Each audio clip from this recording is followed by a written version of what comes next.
এবার আমরা 4 নম্বর রাজ্য প্লান্টি বা উদ্ভিদ রাজ্য নিয়ে আলোচনা করব। আমরা উদ্ভিদের বিভিন্ন বৈশিষ্ট্যগুলো বুঝে বুঝে পড়ব, তবে তার আগে উদ্ভিদ কারা সে সম্পর্কে আমরা একটু ধারণা নিব। উদ্ভিদ কারা আমরা সবাই জানি। এখানে একটা কাঁঠাল গাছের ছবি দেওয়া আছে, অবশ্যই সেটা একটা উদ্ভিদ। তবে শুধু কাঁঠাল গাছে যে উদ্ভিদ তা কিন্তু নয়, আরও বিভিন্ন রকম উদ্ভিদ রয়েছে। বিভিন্ন রকম উদ্ভিদের দেখো একটা শ্রেণীবিন্যাস দেওয়া আছে, একটা সংক্ষিপ্ত শ্রেণীবিন্যাস দেওয়া আছে, এটা একটু আমরা বোঝার চেষ্টা করি। এক ধরনের উদ্ভিদ আছে, এদেরকে বলা হয় মস বর্গীয় উদ্ভিদ। মস বর্গীয় উদ্ভিদ বা মস কারা? পুরনো বিল্ডিংয়ের গায়ে, অনেক পুরনো বিল্ডিং, ইটের গায়ে দেখবো যে এক ধরনের ছোট ছোট উদ্ভিদ, অনেকটা মখমলের মতো, কাপড়ের মতো এক ধরনের উদ্ভিদ জন্মে থাকে, খুব ক্ষুদ্র ক্ষুদ্র। সেই উদ্ভিদগুলি হলো মসবর্গীয় উদ্ভিদ। এরকম একটা উদ্ভিদের নাম হচ্ছে রিকশিয়া। ইন্টারমিডিয়েটে গিয়ে এটার কথা তোমরা পড়বে, রিকশিয়া। আমি রিকশিয়ার ছবি আঁকি, অনেক ক্ষুদ্র, শরীরের শেপ অনেকটা এরকম হয়। দেখো এর শেপটা কেমন। এর গায়ের মধ্যে কাণ্ড পাতা কিছুই নাই, জাস্ট একটা দলা পাকানো শরীর, শরীরের মধ্যে ছোটোখাটো কিছু খণ্ড আছে, এরকম শরীর অনেকটা। এটাই হচ্ছে মসবর্গীয় উদ্ভিদ। সাধারণত অনেক পুরনো দেয়ালে এদেরকে আমরা দেখতে পাই। ফার্নবর্গীয় উদ্ভিদ কোনগুলা? ফার্ন কাদেরকে আমরা বলছি? তোমরা হয়তো যে ঢেকি শাক দেখেছো, দুইটা বিল্ডিং আছে, দুটা বিল্ডিংয়ের মাঝখানে যে জায়গাটা থাকে একটু জংলা জায়গা, সেই জায়গাতে অনেক সময় ফার্ন জন্মে। ফার্ন অনেক সময় ইটের ফাঁকে ফাঁকে জন্মে। ফার্নের ছবি এঁকে তোমাদেরকে একটু দেখায়, ফার্ন দেখতে কেমন দেখো।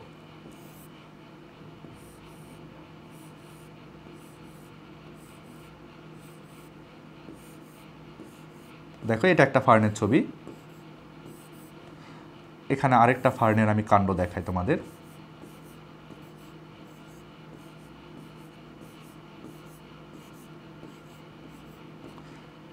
এই যে দেখো দুইটা ফার্ন আমি এখানে দেখাচ্ছি, বা একটা ফার্নের গাছ দেখাচ্ছি। ফার্নগুলো দেখতে অনেকটা এরকম হয়, এরাও কিন্তু উদ্ভিদ, ছোট ছোট ঘাসের মতো দেখতে অনেকটা, কিন্তু এরাও উদ্ভিদ। নগ্নবীজি উদ্ভিদ। নগ্নবীজি মানে এদের ফল থাকে না, বীজটা নগ্ন অবস্থায় থাকে। এরকম একটা উদ্ভিদের ছবি তোমাদেরকে দেখাই, একটা নগ্নবীজি উদ্ভিদের ছবি দেখাই। সাইকাস নামের একটা নগ্নবীজি উদ্ভিদের কথা তোমরা ইন্টারমিডিয়েটে গিয়ে জানতে পারবে, তোমাদের বইটা নিয়ে আলোচনা আছে। পাতাগুলো সবুজ দিই। দেখো এটা হচ্ছে একটা নগ্নবীজি উদ্ভিদ।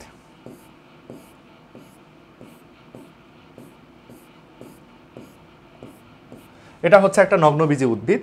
আর আবৃতবীজি উদ্ভিদদেরকে তো আমরা সবাই চিনি। আবৃতবীজি উদ্ভিদদেরকে তো আমরা সবাই চিনি। এই যে আমাদের আম কাঁঠালের যে গাছ আছে, তারাই হচ্ছে আবৃতবীজি উদ্ভিদ। আমাদের আম কাঁঠালের যে গাছ আছে, এই যে কাঁঠাল ধরে আছে, এই হচ্ছে আবৃতবীজি উদ্ভিদ। বুঝছো তাহলে? উদ্ভিদ এরকম মোটামুটি 4 ধরনের, আরও শ্রেণীবিন্যাস রয়েছে, সেগুলোতে আমরা যাচ্ছি না। একবীজপত্রী, দ্বিবীজপত্রীর বলে আরও কিছু শ্রেণীবিন্যাস রয়েছে, ওদিকে আমরা যাচ্ছি না। আমরা উদ্ভিদ এরা যে সবাই, এইটুকু আশা করি বুঝতে পেরেছি। মস যারা তারাও উদ্ভিদ, ফার্ন যারা তারাও কিন্তু উদ্ভিদ, নগ্নবীজি যারা তারাও উদ্ভিদ, আবৃতবীজি যারা তারাও উদ্ভিদ। আমরা চিনলাম আশা করি সবাইকে। এবার চলো আমরা এদের বৈশিষ্ট্যগুলো একটু জানার চেষ্টা করি। এরা প্রকৃত নিউক্লিয়াসযুক্ত সালোক সংশ্লেষণকারী উদ্ভিদ। উদ্ভিদগুলোর কোষের মধ্যে সুন্দর নিউক্লিয়াস থাকে, এই জন্য এদেরকে বলা হয় প্রকৃত কোষী। ধরো এটা হচ্ছে একটা উদ্ভিদ কোষ, এটা হচ্ছে একটা উদ্ভিদ কোষ, এটা হচ্ছে একটা উদ্ভিদ কোষ। উদ্ভিদ কোষের মধ্যে দেখা যায় সুন্দর সুগঠিত একটা নিউক্লিয়াস আছে, সুন্দর সুগঠিত একটা নিউক্লিয়াস থাকে, সুগঠিত নিউক্লিয়াস থাকে। দেখো এদের মধ্যে প্রকৃত পক্ষে নিউক্লিয়াস রয়েছে, এই যে দেখো সুগঠিত নিউক্লিয়াস বা প্রকৃত নিউক্লিয়াস রয়েছে।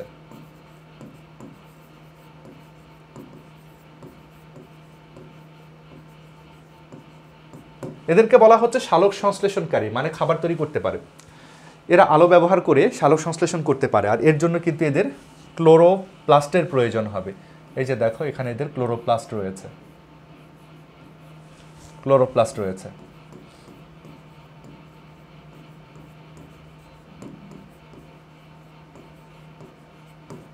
ক্লোরোপ্লাস্ট থাকার কারণে এরা সালোক সংশ্লেষণ করতে পারে। তারপরে বলা হচ্ছে কি, এদের দেহে উন্নত টিস্যুতন্ত্র বিদ্যমান। উদ্ভিদদের দেহে উন্নত টিস্যুতন্ত্র বিদ্যমান। ধরা যাক এটা একটা উদ্ভিদ, আমি একটা ছবি আঁকি। ধরা যাক এটা একটা উদ্ভিদ, এদের গায়ের মধ্যে না অনেক টিস্যু থাকে, গায়ের মধ্যে অনেক টিস্যু থাকে। এগুলো হলো দেহ গঠনকারী টিস্যু। দেহ গঠনকারী টিস্যু, গায়ের মধ্যে অনেক টিস্যু থাকে। টিস্যু মানে কিন্তু অনেকগুলো কোষের একটা সম্মিলিত অবস্থা। দেখো অনেকগুলো কোষ একত্রিত হয়, এখানে একটা টিস্যু গঠন করেছে।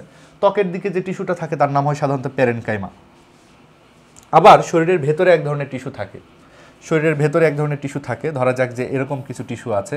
এই টিস্যুগুলো কিন্তু পানি পরিবহন করছে, খাদ্য পরিবহন করছে, এদের নাম হলো পরিবহন টিস্যু।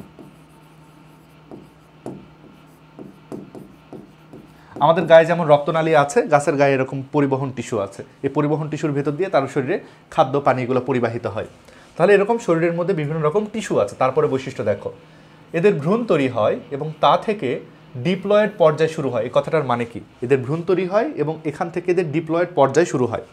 ধরা যাক, আমি তোমাদের একটু এক্সাম্পল সহকারে বুঝাই। ধরা যাক এটা একটা উদ্ভিদ, এই উদ্ভিদে একটা শুক্রাণু তৈরি করলো, এটা হচ্ছে একটা শুক্রাণু। শুক্রাণু কিন্তু এন সংখ্যক ক্রোমোজোমওয়ালা একটা অবস্থা। ধরা যাক এটা হচ্ছে আরেকটা উদ্ভিদ, এ হলো একটা ডিম্বাণু তৈরি করলো।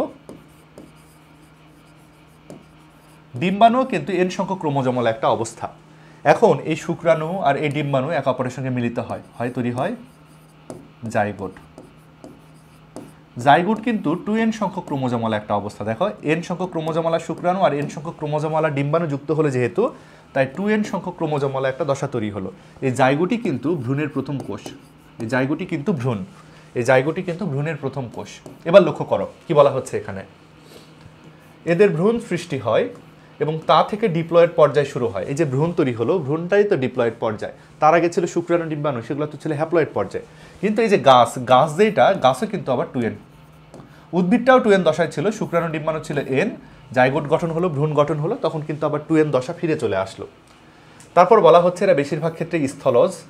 উদ্ভিদগুলো বেশিরভাগ ক্ষেত্রে স্থলজ, কিছু জলজ সদস্য আছে, কচুরিপানা জলে জন্মে, তবে কিছু জলজ প্রজাতি আছে, এটা সহজ ব্যাপার। এদের যৌন জনন অ্যানাইসোগ্যামাস, এদের যৌন জনন অ্যানাইসোগ্যামাস পদ্ধতিতে হয়। অ্যানাইসোগ্যামাস পদ্ধতিতে যৌন জনন হয়। এই কথাটার মানে কি? এখানে মানে দেওয়া আছে দেখো, আকার আকৃতি অথবা শারীরবৃত্তীয় পার্থক্য বিশিষ্ট ভিন্নধর্মী দুটি গ্যামেটের মিলনের মাধ্যমে যৌন জনন সম্পন্ন হয়। অ্যানাইসোগ্যামাস মানে হচ্ছে আকার আকৃতিতে ভিন্ন কিছু গ্যামেট। ধরা যাক এদের শুক্রাণু, ওখানে উদাহরণ হিসেবে দেখাইছি, ওটা চিন্তা বাদ দাও, এটা হচ্ছে এদের ডিম্বাণু। দেখা যায় উদ্ভিদের শুক্রাণু এরকম হয়, শুক্রাণু এরকম হয়, উদ্ভিদের ডিম্বাণু এরকম হয়। তোমরা লক্ষ্য করো শুক্রাণু এবং ডিম্বাণু মোটামুটি দেখতে একটু আলাদা। শুক্রাণু একটু সাইজ ছোট, এরও হচ্ছে লেজ আছে। ডিম্বাণুর সাইজ একটু বড়, তারও কিন্তু লেজ আছে। আচ্ছা, এখানেও দুটো লেজ দিই। আচ্ছা দেখো, শুক্রাণু ডিম্বাণুর সাইজের মধ্যে কিন্তু একটা ডিফারেন্স রয়েছে। শুক্রাণু ডিম্বাণু যদি একই সাইজের হয় সেটাকে বলা হয় আইসোগ্যামাস অবস্থা, কিন্তু শুক্রাণু ডিম্বাণু একই সাইজের নয়, এই অবস্থাটাকে বলা হচ্ছে অ্যানাইসোগ্যামাস অবস্থা। অ্যানাইসোগ্যামাস অবস্থা। দেখো শব্দটাকে তোমরা ভাঙো, ইংরেজি শব্দের প্রথমে যদি অ্যান যুক্ত হয় তাহলে কিন্তু না বোঝায়। বা অ্যান যদি ইংরেজি শব্দের প্রথমে থাকে তাহলে না বোঝায়। আইসো মানে হচ্ছে সমান,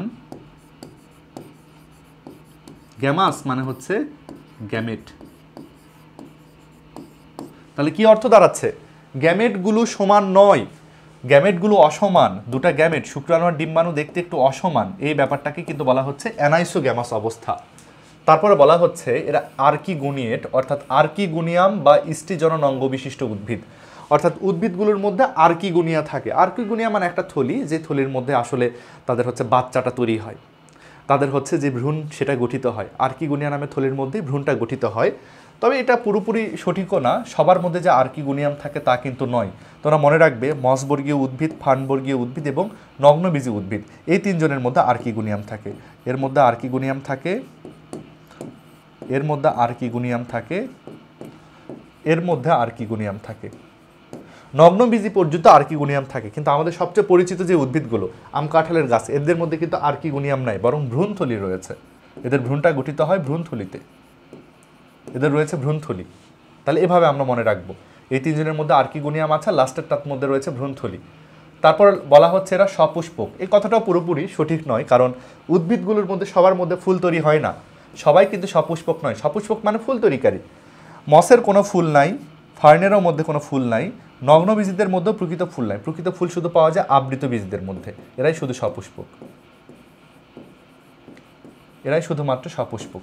ঠিক আছে, আমরা বৈশিষ্ট্যগুলো আশা করি বুঝছি। তাহলে বৈশিষ্ট্যগুলোতে কি বলা হচ্ছিল, উদ্ভিদগুলো শরীরের মধ্যে টিস্যু থাকবে, কোষগুলো হবে বেশ সুগঠিত, কোষের মধ্যে ক্লোরোপ্লাস্ট থাকবে, এই জন্য তারা সালোক সংশ্লেষণ করতে পারবে, এদের ভ্রূণ গঠন হয় এবং ভ্রূণটা হয় ডিপ্লয়েড অবস্থায়, এদের শুক্রাণু ডিম্বাণু একটু আলাদা সাইজের হওয়ার কারণে এটাকে বলা হয় অ্যানাইসোগ্যামাস অবস্থা। খুবই সহজ ব্যাপার, একটু তোমরা ভালো করে বুঝো ব্যাপারগুলো।